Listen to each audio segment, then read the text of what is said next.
Rolex, they're not exactly known for shaking things up, right? Yeah. They like their tradition, but they just pulled a real surprise move, dropped this whole new collection called the Perpetual 1908. Yeah, it's only, what, like the sixth entirely new line they've ever done? Yeah, their sixth ever. In their whole history. Crazy. And the watch world is buzzing about it. So we did some digging, looked at all the press coverage, all the industry analysis we could find. A lot of chatter out there. So our mission today is basically, let's figure out what makes this new collection, this Perpetual 1908, so special. Why is everyone making such a fuss? Well, right off the bat, that name, 1908, that's the first clue. Oh, yeah. It's not just some random number they picked. See, 1908, that was the year the name Rolex was officially registered. Ah, so they're tying it back to their roots. Exactly. A nod to their heritage, right from the start. Smart. Okay, so let's talk design, because this is where things get really interesting. When you think Rolex, you usually picture those tough, sporty watches, right? Submariners, Daytonas.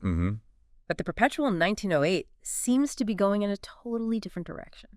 Yeah, it's more like classic elegance, understated, but with the mechanics really on display. Yeah, like a whole new vibe for them. Totally. Yeah. And the engine driving this new collection, it's the caliber 7140. Important thing here is this isn't some tweak of an old movement. It's totally brand new from the ground up. Oh, wow. They packed it with all the good stuff. Chronergy escapement, that's their super efficient design for longer power reserve. Yeah. Then there's the Siloxy hairspring made of silicon, so it laughs in the face of magnetic fields, keeps the watch super accurate. Nice. Oh, and the Paraflex anti-shock system. Think of it like a high-tech suspension for a car. Protects those delicate parts from bumps and jolts.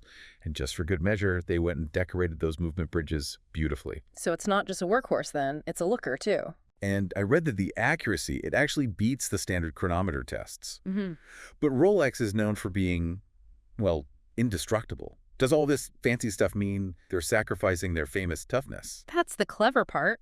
While they're definitely showing off the beauty and the finesse of the movement, they've also engineered it to be super reliable and, crucially, easy to service down the road. Okay, that makes sense. So they're not messing with that core Rolex durability. Exactly. It's like they're blending high-end watchmaking with, that legendary Rolex reputation for being able to take a beating. Smart move. Yeah. So enough about the insides. What do these Perpetual 1908 watches actually look like? What are the first models they're putting out there?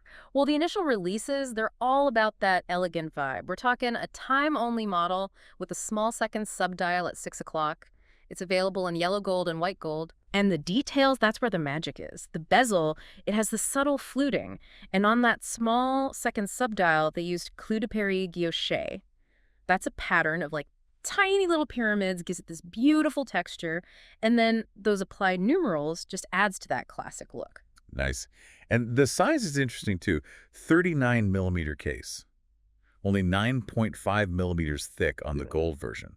That's pretty thin for a Rolex, isn't it? Yeah, definitely slimmed down. And a see-through case back. Yep.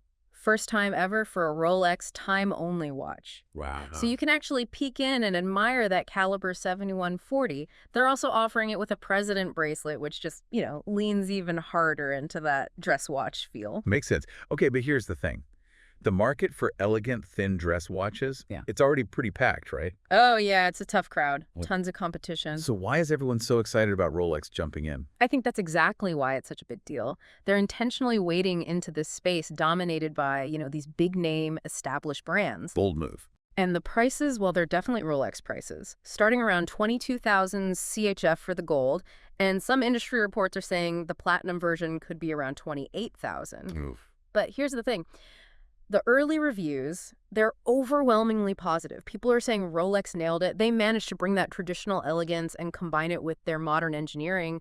Some analysts, like the folks over at Hot Time, they're even suggesting this is Rolex trying to attract a wider, maybe a bit more sophisticated customer. Interesting. So if we're boiling this all down, the main takeaway is Rolex, the brand we all associate with those tough, go-anywhere watches, they've made a conscious decision to enter this world of elegant, technically sophisticated dress watches. Absolutely.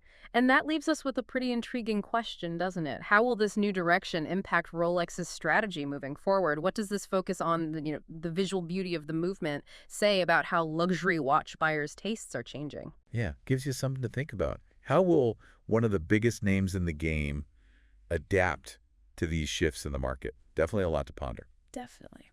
Thanks for joining us for this deep dive. We'll be keeping a close eye on how this all develops. See you next time.